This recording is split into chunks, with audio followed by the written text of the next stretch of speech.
എറണാകുളം അങ്കമാലി അതിരൂപത വളരെ സുപ്രധാനമായിട്ടുള്ള ഒരു നിമിഷങ്ങളിലൂടെ കടന്നു പോകുന്ന ഈ ഒരു സാഹചര്യത്തിൽ അതിരൂപതയുടെ അപ്പസ്തോലിക് അഡ്മിനിസ്ട്രേറ്റർ അഭിമന്യ മാർ ബോസ്കോ പുത്തൂർ പിതാവ് ഈ ഒരു അവസരത്തിൽ ഷെക്കിന ന്യൂസുമായി ചേരുകയാണ്.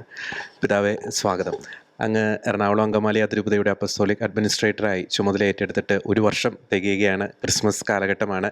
ഇപ്പോൾ അതിരൂപതയിലെ നിലവിലെ സാഹചര്യത്തെ അങ്ങ് എങ്ങനെ വിലയിരുത്തുന്നു? നമ്മുടെ കർത്താവ് ഈശോ മിശിഹായുടെ തിരുപ്പിറവിയുടെ ക്രിസ്മസ് ആഘോഷിക്കാൻ ഒരുങ്ങുന്ന അവസരത്തിലെ സന്തോഷത്തിൻ്റെയും സമാധാനത്തിൻ്റെയും അന്തരീക്ഷം നമ്മളെല്ലാവരും അനുഭവിക്കാൻ, പ്രത്യേകിച്ച് എറണാകുളം അങ്കമാലി അതിരൂപതയിലെ ദൈവജനം മുഴുവൻ അനുഭവിക്കാൻ ഇടവരട്ടെ എന്നാണ് എൻ്റെ പ്രാർത്ഥനയും ആശംസയും. പ്രത്യേകിച്ച് ഈശോയുടെ തിരുഹൃദയത്തിന് പ്രതിഷ്ഠിതമായ അതിരൂപതയാണ് എറണാകുളം അങ്കമാലി അതിരൂപത. അപ്പോൾ ആ തിരുഹൃദയത്തിൻ്റെ സ്നേഹം ആഴമായിട്ട് അനുഭവിക്കാൻ ഈ ക്രിസ്മസ് അവസരം എല്ലാ വിശ്വാസികൾക്കും കാരണമാകട്ടെ. പ്രത്യേകിച്ച് ഈശോയുടെ തിരുഹൃദയത്തിൻ്റെ അനുഗ്രഹങ്ങൾ എല്ലാ കുടുംബങ്ങളിലും ഇടവകകളിലും നമ്മിൽ ഓരോരുത്തരും സംജാതമാകാനായിട്ട് ഈ ക്രിസ്മസ് വലിയ അനുഗ്രഹത്തിൻ്റെ അവസരമാകട്ടെ എന്നുള്ളതാണ് എൻ്റെ പ്രാർത്ഥന.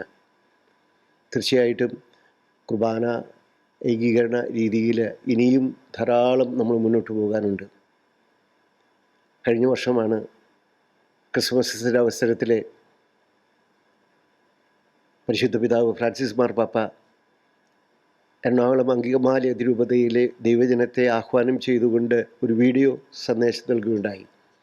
സിനഡ് തീരുമാനിച്ച പ്രകാരമുള്ള ഏകീകൃത കുർബാന കഴിഞ്ഞ ക്രിസ്മസ് മുതൽ ആരംഭിക്കണമെന്ന് പറഞ്ഞ് അതിനിയും ഇവിടെ യാഥാർത്ഥ്യമാകാൻ നമ്മൾ തീവ്രമായിട്ട് പരിശ്രമിക്കണം. സഭാധികാരികളോട്, പരിശുദ്ധ പിതാവിനോട്, സിനമാർ ബാർസിനോട് അനുസരണം വാഗ്ദാനം ചെയ്തുകൊണ്ട് അത് അനതിവിദൂര ഭാവിയിലെ സാധ്യമാകട്ടെ എന്നാണ് എൻ്റെ പ്രാർത്ഥനയും ആഗ്രഹവും പരിശ്രമവും.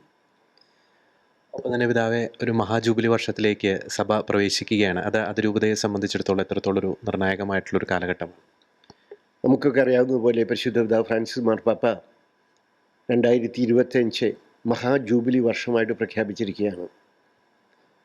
പ്രത്യാശയുടെ തീർത്ഥാടകർ എന്ന മുദ്രാവാക്യവുമായിട്ട് നമ്മളെല്ലാവരും സ്വർഗീയ ജെറൂസലേമിലേക്ക് തീർത്ഥാടനം ചെയ്യുന്ന പ്രത്യാശയുടെ മക്കളാണ്.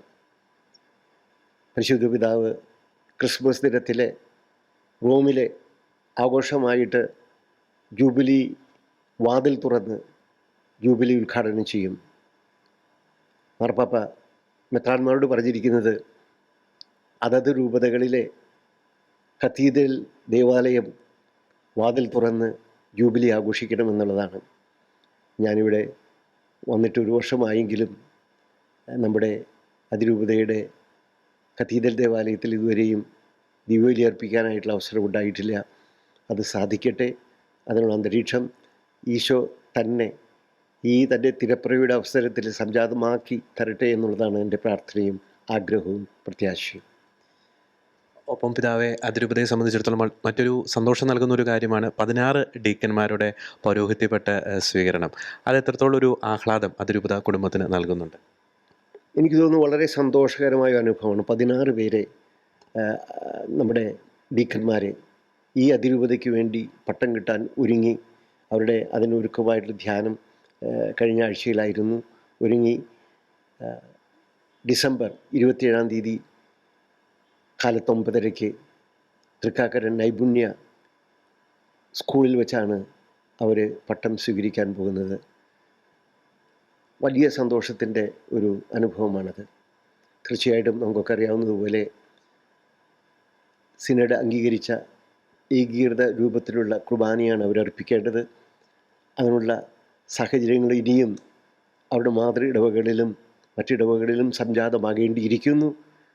തീർച്ചയായിട്ടും എല്ലാവരും ഞാൻ നേരത്തെ സൂചിപ്പിച്ചതുപോലെ തന്നെ സഭയുടെ വലിയ ആഗ്രഹം കണക്കിലെടുത്ത് അനുസരണത്തോടെ പരിശുദ്ധ പിതാവ് ആഹ്വാനം ചെയ്ത സിനഡ് അംഗീകരിച്ച നമ്മളെല്ലാവരും ആഗ്രഹിക്കുന്ന രീതിയിൽ ഒരു ഐക്യത്തിൻ്റെ പ്രതീകമായിട്ട് നമ്മൾ ഈ കുർബാനാർപ്പണ രീതിയിലേക്ക് വരികയും പ്രത്യേകിച്ച് പുതുതായിട്ട് പട്ടം കിട്ടുന്ന അച്ഛന്മാർക്ക് അതിനുള്ള സാഹചര്യം ഒരുക്കുകയും ചെയ്തുകൊണ്ട് മുന്നോട്ട് പോകാൻ പറ്റുമെന്നുള്ള വലിയ പ്രത്യാശയാണ് എനിക്കുള്ളത്. സാഹചര്യങ്ങൾ ഇനിയും അനുകൂലമായിട്ട് വരേണ്ടിയിരിക്കുന്നു. നമ്മുടെ മനസ്സുകൾ കൂടുതൽ എളിമയുള്ളതാകേണ്ടിയിരിക്കുന്നു, ഐക്യപ്പെടേണ്ടിയിരിക്കുന്നു. സഹകരണം എല്ലാവരുടെ ഭാഗത്തു നിന്നും ഉണ്ടാകട്ടെ എന്ന് ഞാൻ ആഗ്രഹിക്കുകയും പ്രാർത്ഥിക്കുകയും ചെയ്യുന്നു. ഞാൻ ഇവിടെ വന്നത് മുതലേ ആഗ്രഹിക്കുന്ന, പ്രാർത്ഥിക്കുന്ന വലിയ ഒരു കാര്യം, ഈ അതിരൂപത, ഈശോയുടെ തിരുഹൃദയത്തിൽ പ്രതിഷ്ഠിക്കപ്പെട്ട അതിരൂപത, ഈശോയുടെ തിരുഹൃദയത്തിൻ്റെ സ്നേഹത്തിൻ്റെ കൂട്ടായ്മയിലെ ഒരുമയോടെ, ഒറ്റയ്ക്കല്ല ഒറ്റക്കെട്ടായി സീറോ മലബാർ സഭയുടെ കൂട്ടായ്മയിൽ എത്തിച്ചേരട്ടെ എന്നതാണ് എൻ്റെ പ്രാർത്ഥന. അപ്പോൾ പിതാവെ, അങ്ങ് ഒരു വർഷമായി ഈ ഒരു സ്ഥാനം ഏറ്റെടുത്തിട്ട് സഭ ഏൽപ്പിച്ചിരിക്കുന്ന ആ ഒരു ദൗത്യം ഒരു വിജയത്തിലെത്തിക്കാൻ സാധിക്കുമെന്നുള്ളൊരു ശുഭാപ്തി വിശ്വാസം എത്രത്തോളം അങ്ങേക്കുണ്ട്? ഒപ്പം നിരവധി വെല്ലുവിളികളും പ്രതികൂല സാഹചര്യങ്ങളുമുണ്ട്. അതിൽ മനസ്സ് തളർന്നു പോകുന്ന ഏതെങ്കിലും ഒരു ഘട്ടം ഉണ്ടായിട്ടുണ്ടോ? ഞാൻ ഈ സ്ഥാനം, ഈ ചുമതല ഒരു കൊല്ലം മുമ്പ് ഏറ്റെടുക്കുമ്പോൾ എൻ്റെ മനസ്സിലുണ്ടായ അനുഭവം എന്താണെന്ന് ഞാൻ അന്ന് സൂചിപ്പിക്കുകയുണ്ടായി.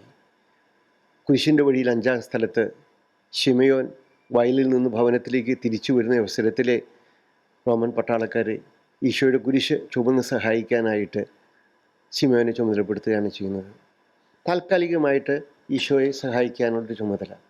എനിക്ക് തോന്നുന്നു അങ്ങനെ താൽക്കാലികമായിട്ടുള്ളൊരു ചുമതലയാണ് എന്നെ ഏൽപ്പിച്ചിരിക്കുന്നത്. ഞാനിത് പൂർണ്ണമായിട്ട് വിജയകരമായിട്ട് പര്യവസാനിപ്പിക്കാനായിട്ടുള്ള കഴിവ് എനിക്കുണ്ടെന്ന് ഞാൻ വിശ്വസിക്കുന്നില്ല.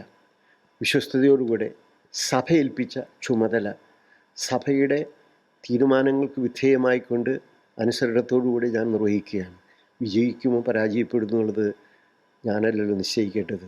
അത് കർത്താവ് തക്ക സമയത്ത് തൻ്റെ അഭീഷ്ടമനുസരിച്ച് തൻ്റെ പദ്ധതികൾ പൂർത്തീകരിക്കട്ടെ എന്നുള്ളതാണ് എൻ്റെ മനസ്സിൻ്റെ ഭാവം. അതായത് നമുക്കറിയാം, ക്രിസ്മസ് കാലഘട്ടം ഒരു എളിമയുടെയും ഒരു ഐക്യത്തിൻ്റെയും ഒരു ആത്മസമർപ്പണത്തിൻ്റെയും ഒരു കാലഘട്ടമാണ്. അപ്പോൾ അതിൻ്റെ ഒരു പശ്ചാത്തലത്തിൽ അതിരൂപതയിലെ പ്രത്യേകിച്ച് അൽമായ വിശ്വാസി സമൂഹത്തോട് പിതാവിനെ ഈ ഒരു ക്രിസ്മസുമായി ബന്ധപ്പെട്ട്, ക്രിസ്മസ് നൽകുന്ന ആ മനോഹരമായിട്ടുള്ള സന്ദേശങ്ങളുമായി ബന്ധപ്പെട്ട് പിതാവിന് പങ്കുവയ്ക്കാനുള്ള കാര്യങ്ങൾ എന്തൊക്കെയാണ്?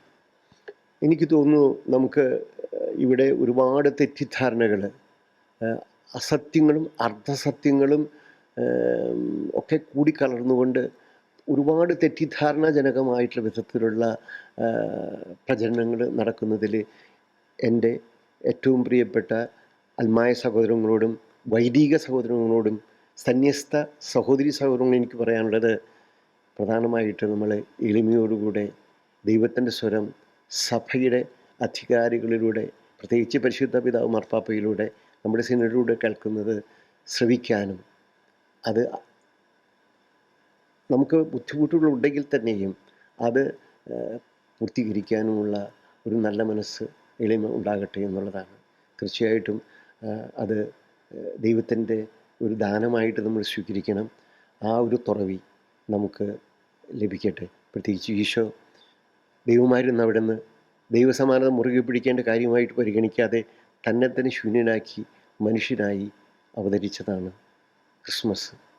അത്രത്തോളം ദൈവത്തിന് താഴാമെങ്കിൽ മനുഷ്യരായി നമുക്ക്, ഈശോയുടെ സഭയിൽ അംഗങ്ങളായിരിക്കുന്ന നമുക്ക്, ദൈവപിതാവിൻ്റെ മക്കളായിരിക്കുന്ന നമുക്ക്, പരിശുദ്ധാത്മാവിൻ്റെ ശരീരമായിരിക്കുന്ന നമുക്ക്, ആ പരിശുദ്ധ ത്രിത്വത്തിൻ്റെ കൂട്ടായ്മയുടെ ആ സ്നേഹം അനുഭവിച്ചുകൊണ്ട് സീറോ മലബാർ സഭയുടെ കൂട്ടായ്മയിൽ, സാർവത്രിക സഭയുടെ കൂട്ടായ്മയിൽ ഒന്നുചേരാൻ സാധിക്കും. അതിനായിട്ട് ഞാൻ പ്രാർത്ഥിക്കുന്നു, അതിനായിട്ട് ഞാൻ പരിശ്രമിക്കുന്നു. അതിനെ എല്ലാവരും കുറവിയോടെ മുന്നോട്ട് വരാൻ ഇടവരട്ടെ എന്നാണ് എൻ്റെ പ്രാർത്ഥന. ഈ ഒരു ദൗത്യം നിർവഹിക്കുവാൻ പ്രാർത്ഥനയുടെ ഒരു പ്രാധാന്യം, പ്രത്യേകിച്ച് മറ്റ് രൂപതകളിലുള്ള വിശ്വാസി സമൂഹത്തോട് പിതാവിന് എന്താണ് പറയാൻ? പ്രത്യേകിച്ച് എറണാകുളം അങ്കമാലി അതിരൂപതയ്ക്ക് വേണ്ടി കൂടുതൽ ശക്തമായിട്ട് പ്രാർത്ഥിക്കേണ്ടതിൻ്റെ ഒരു ആവശ്യകതയുടെ ഒരു കാലഘട്ടത്തിലല്ലേ നാം ആയിരിക്കുന്നത്? എറണാകുളം അങ്കമാലി അതിരൂപതയിലും അതിന് പുറത്തുമുള്ള ദൈവജനത്തിൽ ഒരുപാട് പേര് ഈ ഒരു നല്ല അന്തരീക്ഷം, കൂട്ടായ്മയുടെ അന്തരീക്ഷം, ഐക്യത്തിൻ്റെ അന്തരീക്ഷം ഇവിടെ ഉണ്ടാകണമെന്ന് ആഗ്രഹിക്കും. അതിനായിട്ട് തീവ്രമായിട്ട് പ്രാർത്ഥിക്കുകയും ചെയ്യുന്നവരുണ്ട്. രൂപതയ്ക്ക് പുറത്തുള്ളവർ മാത്രമല്ല, രൂപതയുടെ അകത്തുള്ളവർ. ഞാൻ കണ്ടുമുട്ടുന്ന വ്യക്തികൾ ഒറ്റയ്ക്ക് സംസാരിക്കുമ്പോൾ വളരെ തീവ്രമായിട്ടുള്ള ആഗ്രഹം അവരുടെ മനസ്സിൽ ഇതിനുണ്ട്. അവർ എത്ര ത്യാഗപൂർവം ഇതിനായിട്ട് തങ്ങളുടെ ബുദ്ധിമുട്ടുകൾ കാഴ്ചവെച്ച് പ്രാർത്ഥിക്കുന്ന സന്യസ്തരെയും കന്യാസ്ത്രീകളെ ആണെങ്കിലും അച്ഛന്മാരെ ആണെങ്കിലും സെമിനാരിക്കാരെ ആണെങ്കിലും പിന്നെ വീട്ടമ്മമാരും വീട്ടപ്പന്മാരും അതുപോലെയുള്ള യുവജനങ്ങളും എന്നോട്, പ്രത്യേകിച്ച് ഓസ്ട്രേലിയയിലായിരുന്നു ഞാൻ, ഓസ്ട്രേലിയയിൽ നിന്നുള്ള ആളുകൾ ഈ അടുത്ത അവസരത്തിൽ ഓസ്ട്രേലിയയിലെ മെൽബൺ കത്തീഡ്രൽ കത്തീഡ്രലിലെ കൂദാശ ചെയ്യുന്ന കർമ്മത്തിന് ഞാൻ പോയപ്പോഴും ഒരുപാട് പേര് എന്നോട് വളരെ പ്രത്യാശ നൽകുന്ന വിധത്തിലെ പ്രാർത്ഥനയുണ്ട്. പിതാവേ, ഞങ്ങൾ കൂടെയുണ്ട് പിതാവേ, എല്ലാം ഭംഗിയായിട്ട് നടക്കും, നമ്മുടെ സഭ ആത്യന്തികമായിട്ട് കൂട്ടായ്മയിൽ വളരും എന്നുള്ള വലിയ പ്രത്യാശ എന്നോട് പങ്കുവെക്കുന്നത് വളരെ പ്രോത്സാഹജനകമാണ്. ഞാൻ നേരത്തെ പറഞ്ഞതുപോലെ വിജയമോ പരാജയമോ എന്നുള്ളത് എനിക്ക് ഒരിക്കലും എൻ്റെ മനസ്സിലേക്ക് കടന്നു പോയിട്ടില്ല. നമ്മൾ വിളിച്ചവനോട് വിശ്വസ്തത പുലർത്തിക്കൊണ്ട് സഭയുടെ കൂട്ടായ്മയിൽ സഭയുടെ നല്ലൊരു മകനായിട്ട്, അനുസരണ മകനായിട്ട് ശുശ്രൂഷ ചെയ്യുക എന്നുള്ളതാണ് ഞാൻ എന്നും മുൻപന്തിയിൽ കണ്ടിട്ടുള്ള എൻ്റെ വിളി. അത് തുടരാനായിട്ട് ഞാൻ എന്നും പരിശ്രമിക്കുന്നുണ്ട്, എന്നും ഞാൻ പ്രാർത്ഥിക്കുന്നുണ്ട്. ദൈവമാതാവ് പരിശുദ്ധ അമ്മയുടെ മാതൃസഹജമായിട്ടുള്ള വാത്സല്യം നമുക്ക് എല്ലാവർക്കും ഉണ്ടാകട്ടെ എന്നുള്ളതാണ് പ്രാർത്ഥന. ഞാൻ വീണ്ടും ആവർത്തിക്കുന്നത്, ഈശോയുടെ തിരുഹൃദയത്തിൻ്റെ പ്രതിഷ്ഠിതമാണ് എറണാകുളം അങ്കമാലി അതിരൂപത. ആ തിരുഹൃദയത്തിൻ്റെ സ്നേഹത്തിൻ്റെ തണലിൽ എല്ലാവരും ഒരുമിച്ച് ചേരുന്ന ഒരു മനോഹരമായിരിക്കുന്ന കുടുംബാന്തരീക്ഷം ഈ അതിരൂപതയിലും ഈ അതിരൂപത ഭാഗമായിരിക്കുന്ന സീറോ മലബാർ സഭയിലും അനധിവിദൂര ഭാവിയിൽ സംജാതമാകാൻ ഞാൻ തീവ്രമായിട്ട് ആഗ്രഹിക്കുകയും പ്രാർത്ഥിക്കുകയും പരിശ്രമിക്കുകയും ചെയ്യുന്നു. അതിനെന്ത് ത്യാഗം ചെയ്യാനും ഞാൻ സന്നദ്ധനാണ്. അവസാനമായൊരു ചോദ്യം പിതാവേ, പ്രത്യേകിച്ച് ഈ ഒരു ക്രിസ്മസ് കാലഘട്ടം മറ്റൊരു കാരണം കൊണ്ടുകൂടി അതിരൂപതയ്ക്ക് വളരെ ഒരു പ്രധാനപ്പെട്ട ഒരു കാലഘട്ടമാണ്. ഫ്രാൻസിസ് മാർപ്പാപ്പ ഒരുപക്ഷെ സഭയുടെ ചരിത്രത്തിൽ ആദ്യമായിട്ടായിരിക്കും ഒരു മാർപ്പാപ്പ നേരിട്ടൊരു വീഡിയോ സന്ദേശത്തിലൂടെ ഒരു അതിരൂപതയ്ക്ക് പ്രത്യേകമായി ഒരു അഭ്യർത്ഥന പാപ്പയുടെ ഭാഗത്തുനിന്ന് ഉണ്ടാകുന്നത്. അതിപ്പോൾ ഒരു വർഷം തികഞ്ഞിരിക്കുകയാണ്. ആ ഒരു സാഹചര്യത്തിൽ കൂടി ഒരു ക്രിസ്മസ് കാലഘട്ടം അതിരൂപതയെ സംബന്ധിച്ചിടത്തോളം ഒരു നിർണായകമായിട്ടുള്ള ഒരു ദിവസങ്ങളല്ലേ?